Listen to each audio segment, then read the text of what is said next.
If your teacher's showing you this, he is a smart man. This is the Ludwig Report.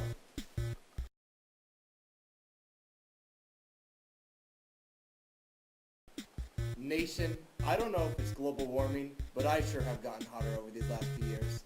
This is the threat down.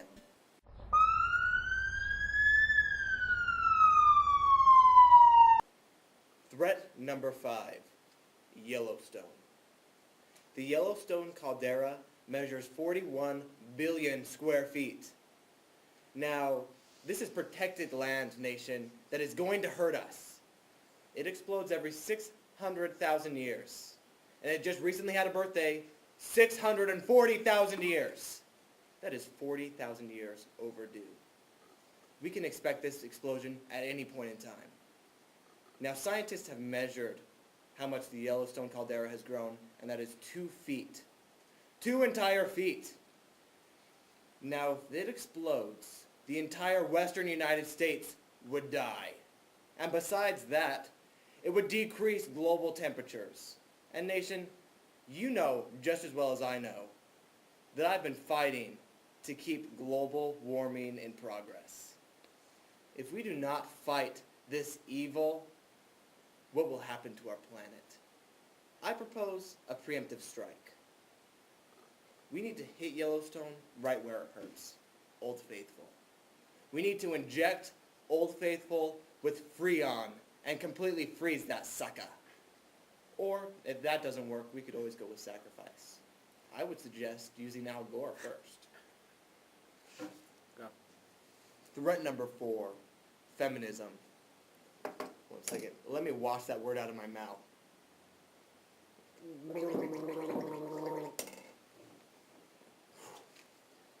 Nation, ever since Eve partook of that fruit, women have thought they had a place in this world. But the truth is, they don't. Now I break feminism into 3 categories, 3 waves, a tsunami of sorts. The first wave is suffrage. And nation, as you can see, boy did we suffer as men. The second wave is equality. As a great man once told me, one almost as great as myself, men are worth 3 because they are superior. Women can never be equal to men. Take that, Annie Seeley.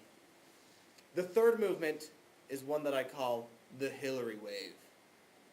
Look at this picture of Hillary Clinton in a pantsuit. Now, what's the difference between this picture and this picture? Not much. Close. Now, nation, we cannot let women take over this world. We need to stop them where they lie, and we need to put them back where they belong, the kitchen. Threat number 3, the United Nations. Now, even though the United States finances 24% of the United Nations, former Secretary General Kofi Annan thinks the United States owes $20 billion in membership fees. What is this, some type of exclusive club? And if so, where's my club sandwich? Where is that club sandwich anyways? Kaden, where's my club sandwich? Wow. Now while Kaden finds my club sandwich, look at this picture of Kofi Annan. Similar to Satan? I think so. And if Kofi Annan thinks that the United States owes $20 billion, then he needs to come on this show, and I will show him. Threat number 2, teacher biases. Now I went to a local school, Mountain View High School, and Jimmy, roll the clip while I was there. I'd support the Communist Party, and the most radical political party I know of are the moderate Republicans. I dislike Republicans because the candidates say what people want to hear. I am a Green Party instructor. I support the Democrats. I am a Democrat, and I hate Republicans. If Hugo Chavez was running for president of these United States, I would find it very easy to vote for him. Republicans get in again, we're all going to starve to death. Oh, is it over? Whew. That footage was frightening. But nation, the real moral of that message is what our teachers are teaching, and more importantly, what our students are learning from these teachers. This political bias that our teachers are presenting and that even the principal, who was willing to vote for this guy, is presenting at that high school. Threat number 1, Canada. Our border brothers to the north seem to be challenging the United States as the world's superpower. In a recent telephone poll, 64% of French Canadians said that the United States is evil. Well, guess what, Canada and French Canadians in general? I think you're evil. The Canadians have started building up. In fact, 80% of their population is within 100 miles of pouncing upon the United States. They have a possible military force of 15 million individuals, and they've helped produce nuclear weapons in India, one of which was called Smiling Buddha. Now, Smiling Buddha won't be smiling for long when he looks at this picture of their flag. Is that a maple leaf, or maybe Satan's palm? I think it's very symbolic of the chokehold of which Canada has on the world's maple syrup supply. Canadians may seem friendly nation, but more Canadians are murdered every year in Canada than anywhere in the entire world. Who's next? I'll give you a hint. It's us. The Canadians are ready to kill at any moment, and that is the threat down. That's a roll. You can't trust everything you see on the news. This is because of media bias.